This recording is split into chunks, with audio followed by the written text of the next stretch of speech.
You know that feeling? You're in an argument and you are absolutely convinced you're being the rational one, but so are they?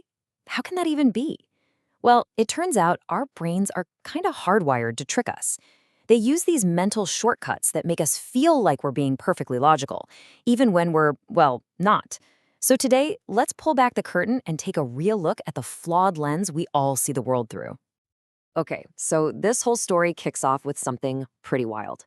Back in 2002, a psychologist, a guy named Daniel Kahneman, won the Nobel Prize. But not in psychology. He won it in economics. Now, you gotta understand, economics is pretty much built on the idea that people make rational, logical choices. So why on earth would a psychologist get their highest award? Well, it's simple. He proved that whole idea was wrong.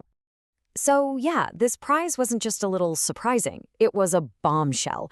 It basically marked the end of an era for this huge, long held belief about who we are as people, this idea of the so called rational man. And here's the core of it all. Through these amazing experiments, Kahneman and his partner, Amos Tversky, showed that we are not the logical, rational creatures we like to think we are. Not even close.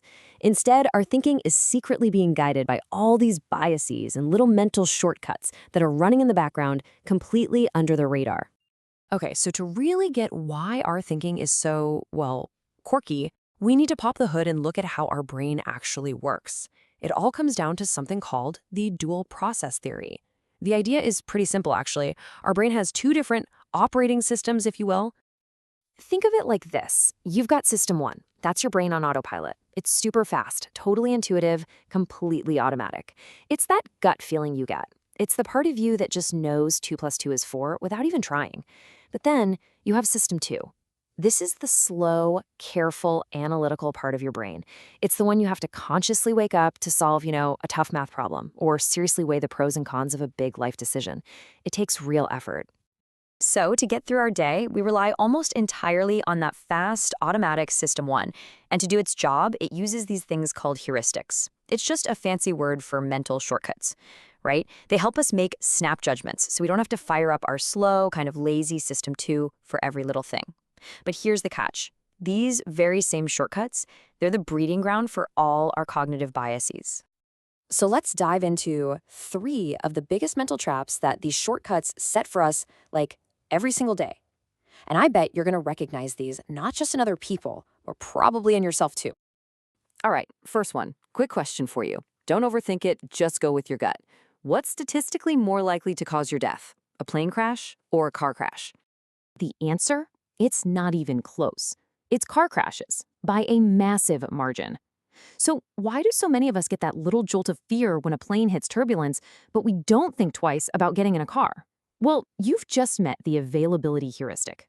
See, our brains don't really care about statistics, they care about stories.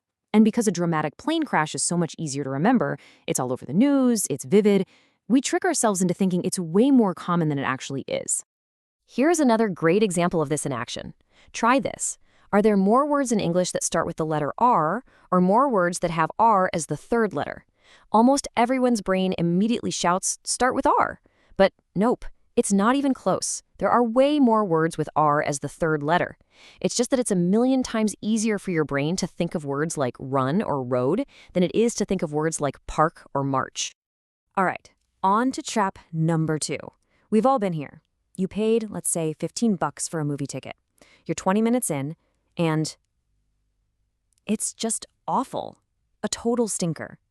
So what do? Do you cut your losses and walk out? Or do you feel this weird pull to stay and suffer through the whole thing? That feeling, that urge to stay, that's the sunk cost fallacy. It's this completely irrational thing we do, where we make bad decisions just to justify a past investment, an investment that's already gone. There was this great study. They asked people to choose between 2 ski trips they'd already paid for. One cost $100, but they thought it would be just okay. The other cost $50, and they expected it to be way more fun. And guess what? Most people chose the more expensive, less fun trip. Why? Because the idea of wasting $100 felt so much worse than wasting $50, even though, in reality, the money was already sunk. It was gone, no matter what they did. And now for our third and final trap for today. This one's a biggie.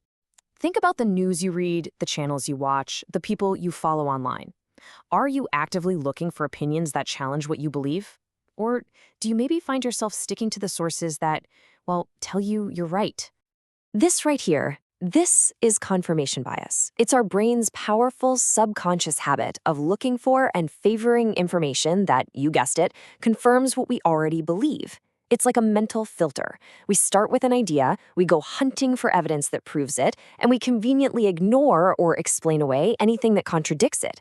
And this creates this dangerous feedback loop, this echo chamber, where our beliefs just get stronger and stronger, whether they're based on facts or not. So, okay, we've seen all these mental traps our brain set for us. The big question is, what do we do about it? I mean, you can't just flip a switch and turn off your biases, right?